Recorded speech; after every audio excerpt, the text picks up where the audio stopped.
சுகமாக வாழ்ந்திருக்கலாம். இருப்பினும் அம்மா இருந்தாலும் அதிசீக்கிரமாக என்னை அழைத்தீர்களே, ஏது காரியம்? அம்மம்மா, தெய்வலோகத்திலே உள்ள ஆலயத்துக்கு அன்றாடு காலையில் மலர்கள் கொண்டு வந்து பூஜை செய்வது வழக்கம். அதனால் இன்றும் மன்னர் நமக்கு அதுதான் கட்டளை இட்டிருக்கிறார். அது பிரகாரம் மலர்கள் எடுத்து வர வேண்டும். அப்படியா?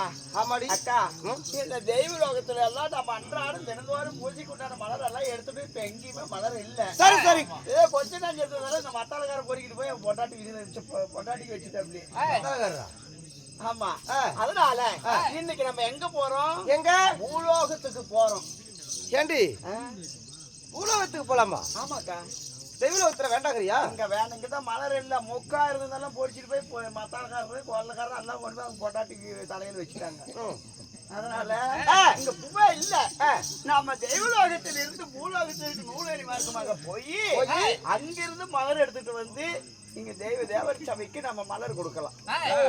தெய்வலோகத்தில் இல்லாத மலர் பூலோகத்தில் இருக்கின்றது, இருக்குது. அதனால இன்னைக்கு நம்ம பூலோகம் போன மாதிரியும் பூலோகத்தில் உள்ள புதுமையை பார்த்த மாதிரியும் அங்க இருக்கிற புதுமையெல்லாம் நம்ம அங்க இருக்கிற மலர்களை கொண்டு வந்து தெய்வலோகத்துக்கு பூஜை. தங்கா, இது நல்ல யோசனைதான். அதனால் தெய்வலோகத்தை விட்டு